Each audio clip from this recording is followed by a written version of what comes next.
Okay, we've come to that time of year.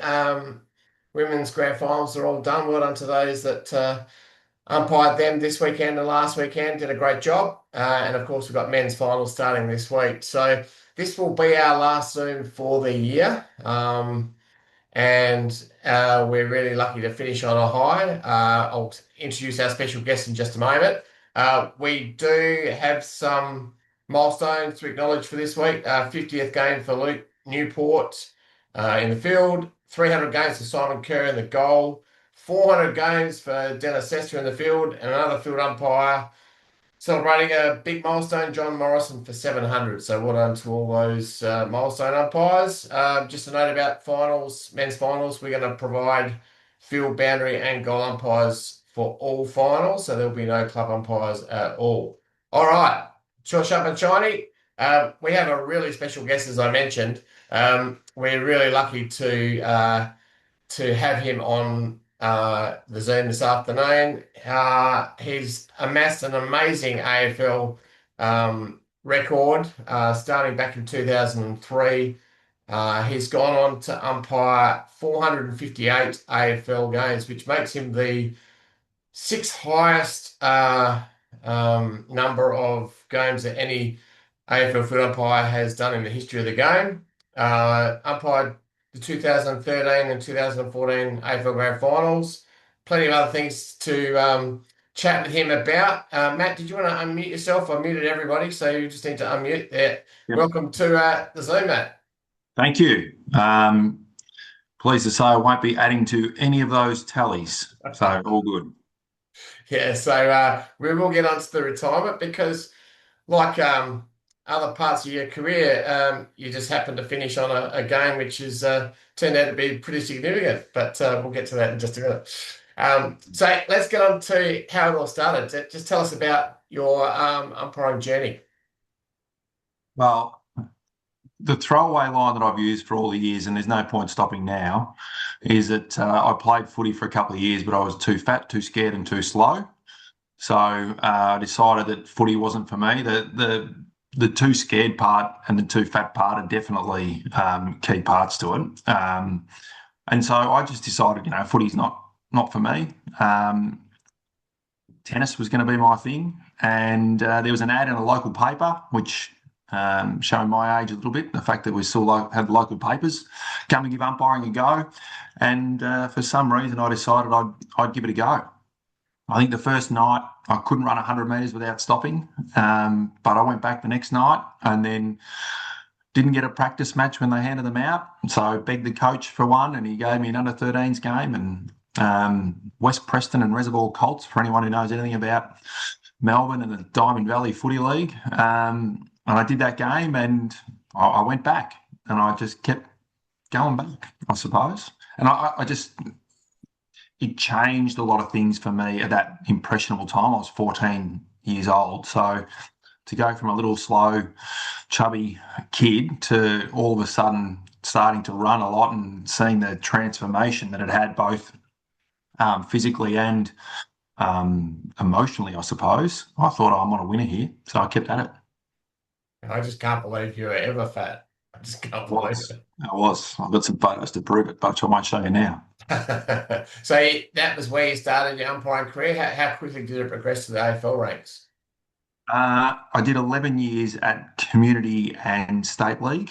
Again, so I came through the Diamond Valley Footy League, which was pretty, well, I had to rebrand the league. They gave it a new name. It was so bad that they gave it a new name because of the association with the name of the Diamond Valley Footy League.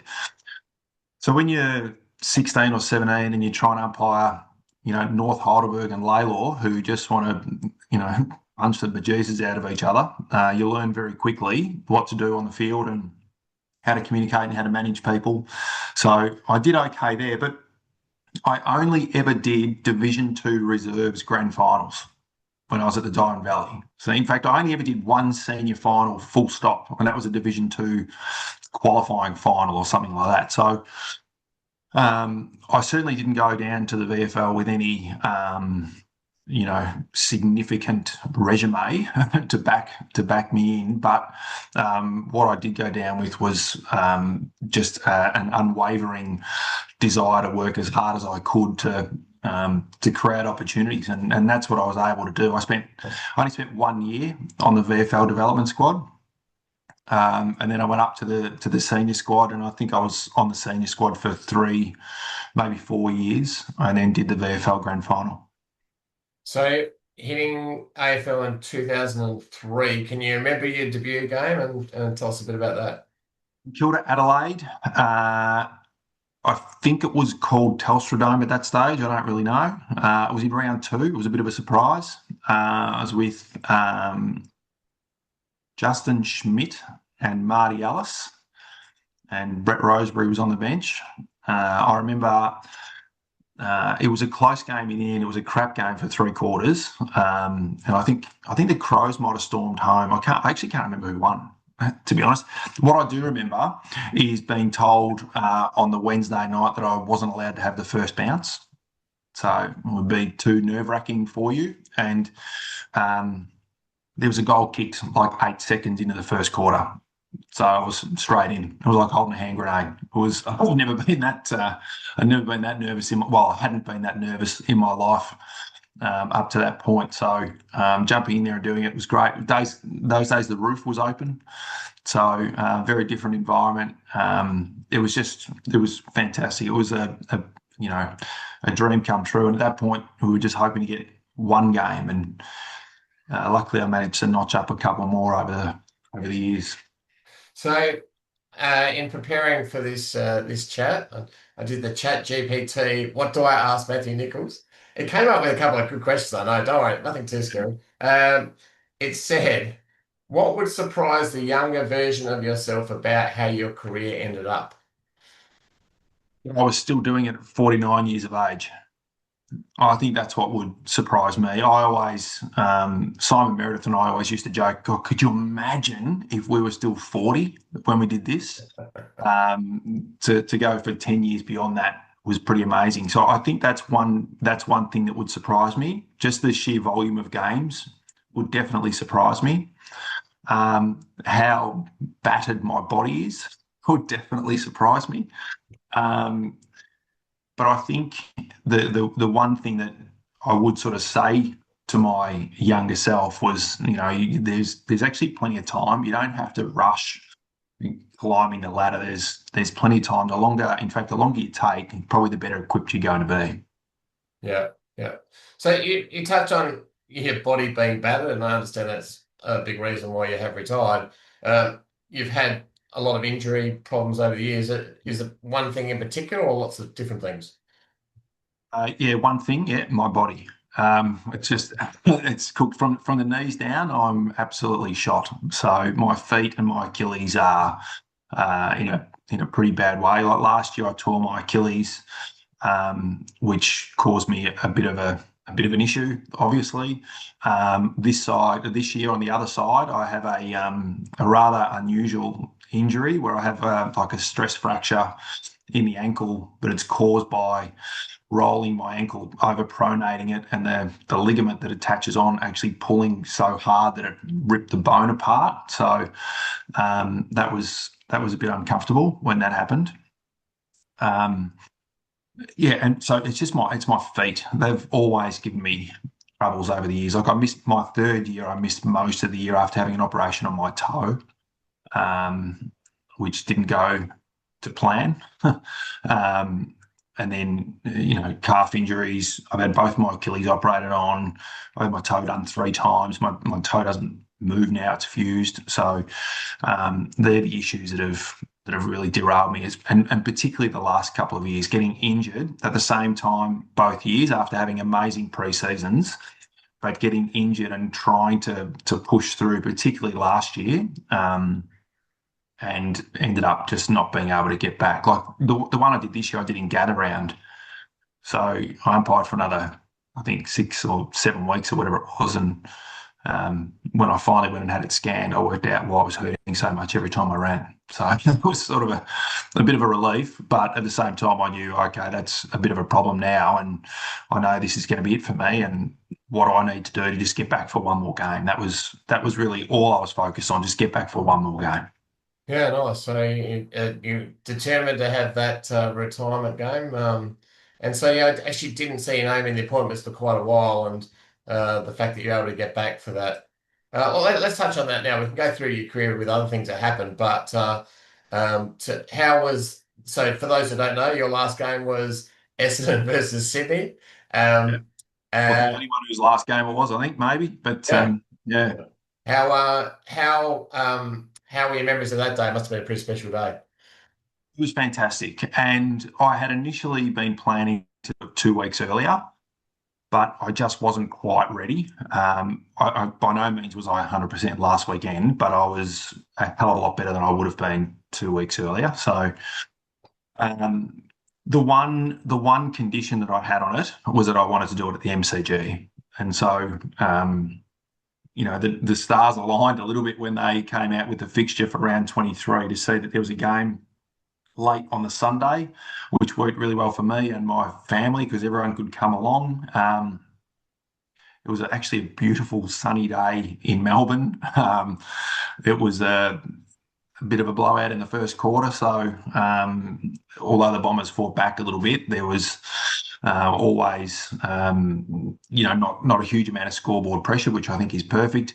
Not a huge amount of controversy on the ground, although I did get a touch.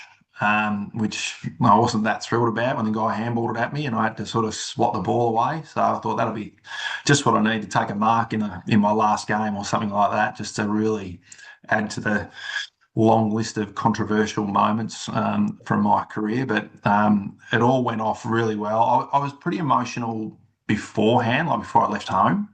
Um, and then when I got to the ground, I was fine. It was just like, okay, I'm back into autopilot. Everyone else was sobbing their guts out, but I was fine going out there and doing the game. And it was just nice to have my kids walk out onto the ground with me, have them and my wife meet me in the race after the game. Lots of people came in afterwards, after we'd sort of done the Brownlow and locked all that away. Um, Colleagues and other people that I know through umpiring had come down. So it was great. And probably the other part of it was just the lead in to it. Like when I let everyone know a few weeks ago this was going to happen, that was quite difficult. Um, and then in the week leading in, a lot of guys got up and spoke, and that was also extremely difficult, but incredibly humbling. I think that's probably the one thing that I take away from it. I was just so humbled by the way people spoke and the things that they said that I had done for them and for the group over the years was incredibly special for me, and that I'm to be frank, I'm much prouder of that than I am of the other things that I achieved along the way. So, not everyone gets to go out in a high like you have. That's really, really good. They were able to manage that. Did you go out and celebrate with family and friends afterwards, or just go home and have a quiet one? Went straight home, and I'm glad I did, based on what I said. Look, to be honest, I had to be at school at 8 o'clock on Monday morning, and we didn't leave the MCG until close to 9 o'clock. So it was just like straight home. I've got a busy day tomorrow. Just get back into it, get on with life, and that was perfect. Again, perfect scenario for me because I didn't have to, have a day off afterwards, or I'm thinking about it and dwelling on it and all that sort of stuff. It was just like, okay, just straight back on a horse and back to work, and off we go. So it was a follow-up question if you had gone out to ask you whether you had actually seen any of the players, but we, we don't have to go there, thank goodness. All right, you can see what I'm getting up Yeah. here. I'll just play a little bit of this to remind those that perhaps aren't aware that you're involved in this highly controversial finish. I'm just trying to make sure, see if we can get the audio of it. We'll play it and see whether it comes up. What was Headland, and the ball is locked in again. I think the clock will stop again. Saints wanting a correction. Just about all that can happen now is a free kick out of this. It's about the only thing. Well, how many seconds to go? Beautiful, the doctors. The lights. Johnson knocked it down. Blake over his shoulder. But just the back up. Blake lines up. Kicks. The sign's already. I'm saying they read the sign. The sign's already sounded, but they did not hear it. The umpires have to. Well, it couldn't have gone because the clock was supposed to have been stopped. The umpire. All right, we can watch it. We can see Chris Conley come out and carry on, but we had to touch on it. It's third or fourth year of you on the panel, and you're right in the thick of one of the most controversial moments in AFL history. Tell us a little about Siren Gate. Yeah, thanks for bringing that up. That's great. Oh, look, it was a shit show. Like there's no other way to describe it. So we had told the ground manager before the game, at quarter time, at half time, and at three-quarter time, that the siren was almost impossible to hear. And they were like, it's all right, don't worry about it. So I don't know if anyone's been down to the ground now. I think it was still called York Park at that stage. Back in the day, there was one grandstand down the end where the play was, and the rest of it was quite open. The siren there was one speaker for the siren. It was mounted on this old corrugated iron shed that was down there, and we were really concerned that it was going to happen. So the other part of it too was our instruction at the time was if players try and get in your way and delay the restart, just tell them to get out of the way. So that's where you see me sort of waving them off, like get out of the way kind of thing. I had no idea that the siren may have gone or should have gone or anything like that. Now, what actually happened was that I called for a ball up.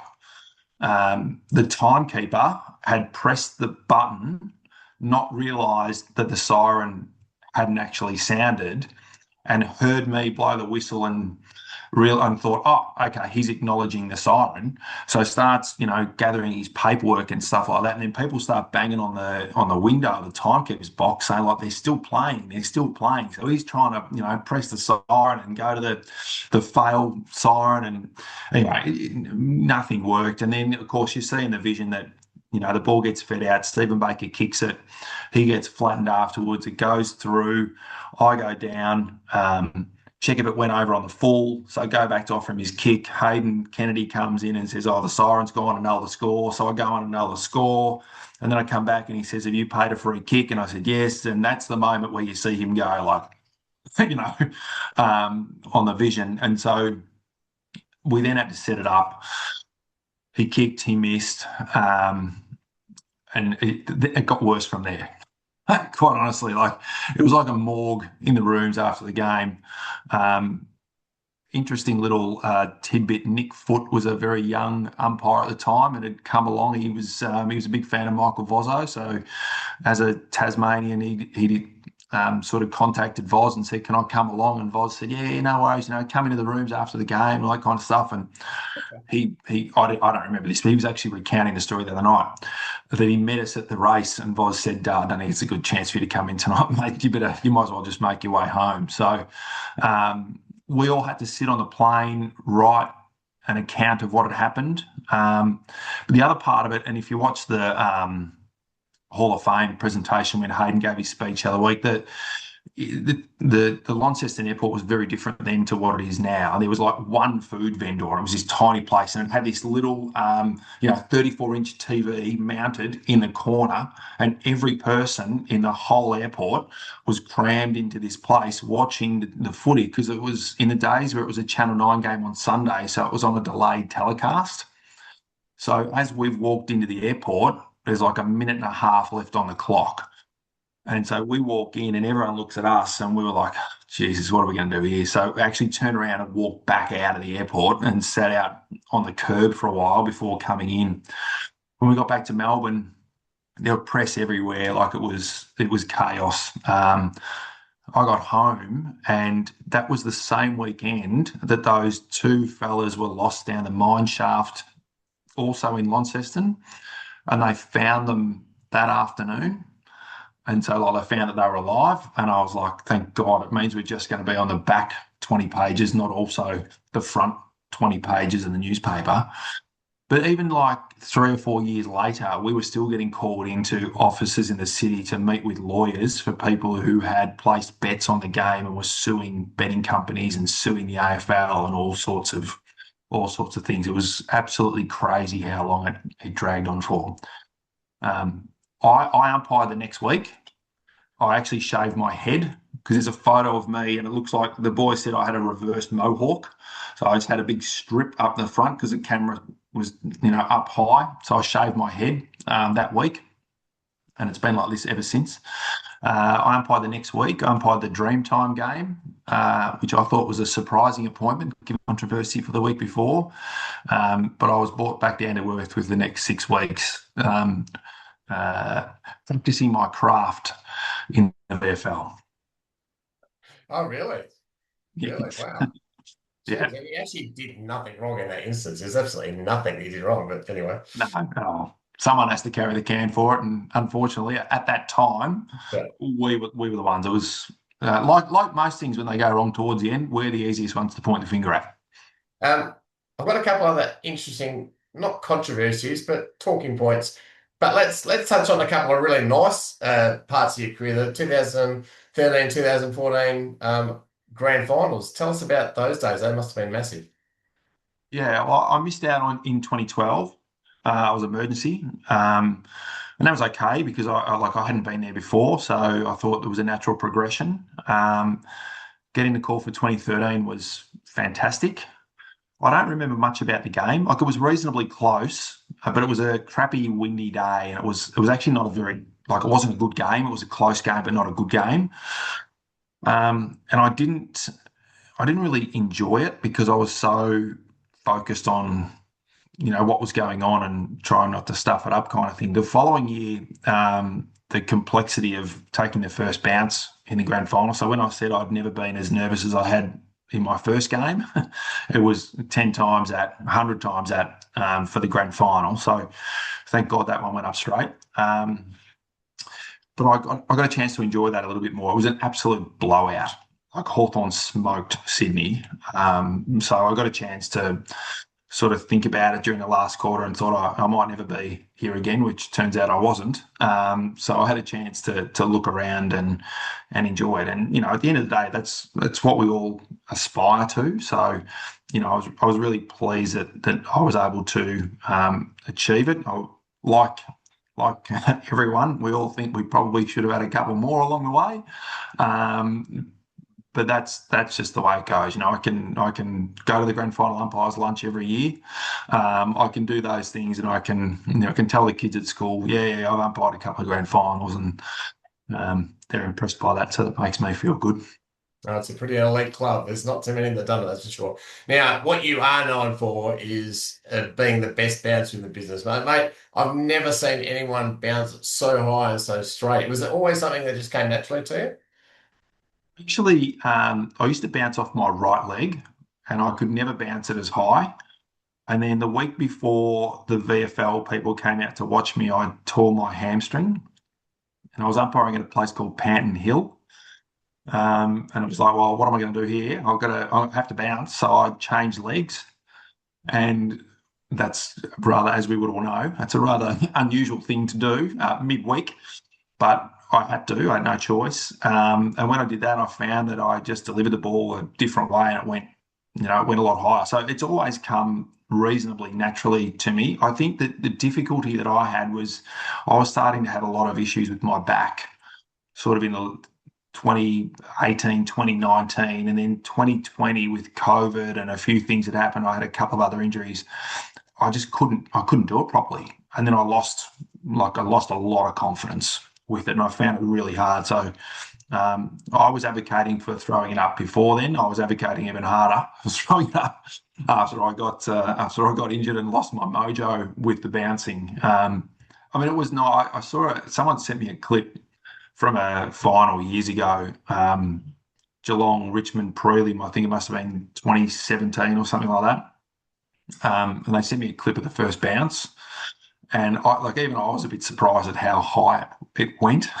So yeah, it was a bit of a problem at times because particularly if we're on a cricket wicket, it was really hard to control it, and if it was windy, it was hard to control. So I would have liked, in practical terms, to be able to bounce it a little bit lower, but it did look good when it went a mile in the air. Felt good too. It was unbelievable. And the way they throw it up these days, so small, or you would have bounced it 3 times as high as what they throw it up now. So, Comfortably, yeah. so a couple of other talking points before I open it up for other people to ask questions. You often feature on the front bar with the clip from Max Gawn getting agitated from, no, you getting agitated with Max Gawn knocking the ball away. Can you just take us to that moment? What happened there?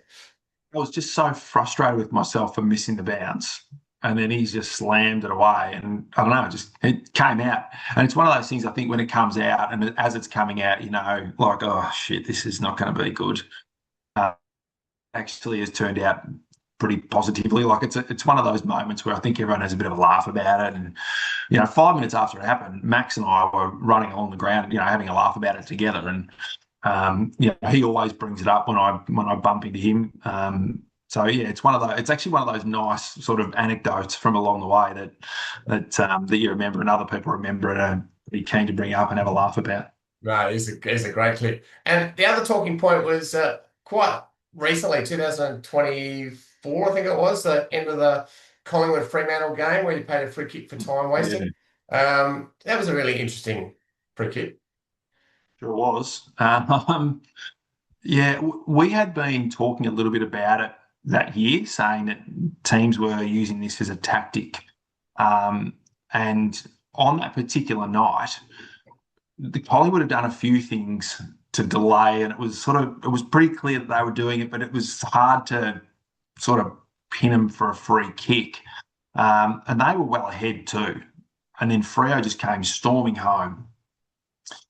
And as soon as he was, God, I can't think of the guy's name now. I can picture him. I can't think of his name. But as soon as he threw the ball, I could forecast, an hour, a day, a week, a month into the future about what this was going to look like. And I thought, well, I got no choice. Like, I have to blow the whistle because that's what we need to do.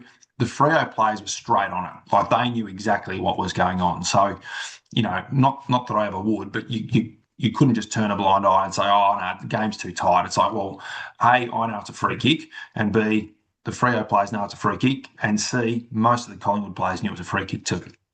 So there was no argument on the field. There was plenty from on the other side of the fence, but there was no argument on the field. But again, it's another one of those moments where as soon as it happens, before you've even blown the whistle, you know what the next week is going to be like for you.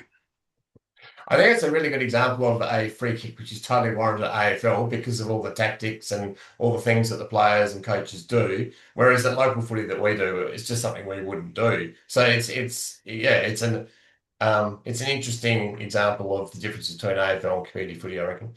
Yeah, one of many. Yeah, absolutely. All right.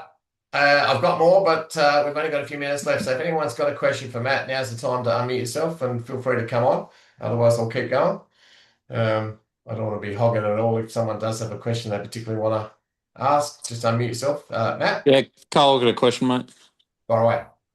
Matt, congrats on a great career. My question, you touched on the Brownlow votes before. I don't know if you can speak about it or not, but how have you found it since you can look at stats post-game to help with that decision? And roughly how long can that decision take? I know it's one thing I probably struggle with a bit is votes. Yeah, significantly better. Now, I mean, the process is that we walk into the rooms and we have a conversation first. And so we try to identify 3, 4, 5 players who we think might be in the conversation for how we're going to allocate the votes, and try to reach consensus there and then go to the stats more to make sure we haven't made an absolute howler of a decision. So, rarely would we go, oh, none of the 5 names that we had in mind are there. There's a different group that we need to put in. But what we don't want is we don't want to give a guy, and we've all been guilty of this, give a guy 3 votes and he's had 9 possessions, or not give a guy a vote and he's kicked 10. Like I had a game last year or the year before, I think it was, where Jesse Hogan kicked 8 goals. And I was like, oh, shit, really? Like I'm driving home. I can tell you this now because the Brownlow's already happened for that year. But driving home, they said, oh, Hogan starred for GWS, kicked 8 goals. And I was like, shit, actually didn't even know he was playing, sort of thing. So that's a little bit extreme, but thought he might have kicked 1 or 2 and he's kicked 8. Yeah. So that's where it can be handy just to make sure we haven't, for some reason, missed something. And we don't just go down the disposals column. Like we get several different metrics that we can review. And you've got to interrogate it. So you might say, if I use a player from days gone by, Heath Shaw. Yep. Right. So Heath knew that you got a stat if you stepped out of the goal square at a kick-in. If you kicked it from within the goal square, there was no stat. But as soon as you stepped out, it became general play. So he was an expert at stepping out and taking the kick-in. And his numbers just go up. Well, that's fine. You've had 24 kicks, but the opposition have kicked, 18 behinds, and you've brought it in 17 of those times. So the numbers don't tell the whole story. So I think that's the point around making sure that we actually interrogate the data. We just don't go, oh, highest, second highest, third highest, lock them away. Hit outs and things like that, you get stats for. You don't get that information really by just looking at the game. You can say, oh yeah, maybe Grundy's dominated today, but I just want to make sure that he's had the level of influence that we think he might have. Yeah. No, nice work, mate. Thanks. That's a great answer. It just makes sense. Everyone else gets stats to make their decisions. Why not the umpires? Anyway, well, the only 4 people who don't get stats are the 4 people that vote on the medal. Yeah, thank God. That to me is crazy. Yeah. So thank God we remedied that this year. Yeah. We're just starting our finals time. You've been through plenty of final series. How have you dealt with the disappointments? Because it's a great time of year. It's an exciting time of year. Lots of good stories, but there's obviously plenty where it's disappointing time of year too. How have you dealt with that? Not very well. Is the short answer. I did 13, 14 grand final, 15. I did a final in week 1 and I was a bit surprised. And then 16, 17, 18 and 9, the prelim that year. And I didn't go on to do the grand final, any of them. So 16, I had the Bulldogs GWS prelim, which is one of the greatest games of football, of all time. And I was very disappointed that I didn't get it that year. And then 2019 was the other one where I thought I was a real good show to get it. So I didn't deal well with it at the time, and that was exacerbated by the fact that I was finding it hard to get answers as to why I might not have got it. So I can deal with not getting it as long as there's some sort of rationale as to why. And I didn't feel that I was getting that. I certainly made my feelings on that known at the time because I just wanted to know, like, if you can't tell me what I need to do better, how am I going to be better, sort of thing. So that was a difficulty for me. I think with the passage of time, and I said this to everyone the other week, what I've realised is that the other guys were probably just better than me. Like that's what it is. And as coaches, you have to make a selection, and they just had to make a decision.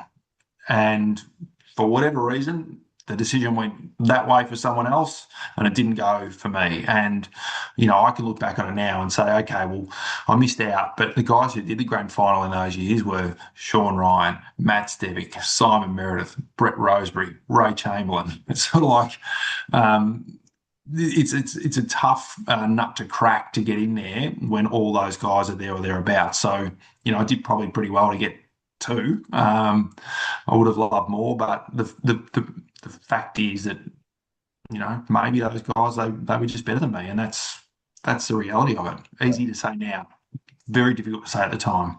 Yeah. And you will, as you go further into your retirement, just look back and be so proud of your career. It's an amazing career. Like, as I said, sixth most ever from a AFL field umpire. Incredible. We've got a couple of minutes left. This Zoom cuts off after 40 minutes. So what's your plans for retirement? Have you got anything lined up? Yeah, well, I'm a full-time school teacher, so I'll actually have like a little bit of time to, breathe in between all the other things I do. I'm an avid golfer, so I can actually book a tee time for the next weekend for the first time in 35 years and have some certainty that I'll be home to actually play, and not have to take my name out of the tee sheet when the appointments come out on a Monday afternoon. So they're probably the things that I'm looking forward to the most. Even though my body's beaten up, I have to run a marathon. So I'm just going to have to find a way to make that happen. So I think I'm going to have to do that within the next sort of 12 or 18 months before everything goes really, really pear-shaped. And then that's I think once those things happen over the next few years, I'll be well entrenched in the job that I've got now, and yeah, just enjoying life, watching my kids play sport. Although they're probably at an age where they're going to walk away from that soon themselves. I hope they don't, but they might. So there's plenty to keep me busy. Awesome. Well, running a marathon, that's not doing your body any favors at all. I know. I But, know. mate, well done again on a massive career. Thank you for spending the time with us today. Absolute honour and privilege to be able to speak to you. It's been sensational. I could talk for hours, honestly. There's so much other stuff to go through, but thanks very much. And I know the group has really appreciated your time. Absolute pleasure, and enjoy what is a very enjoyable, at times challenging, but a great time of year.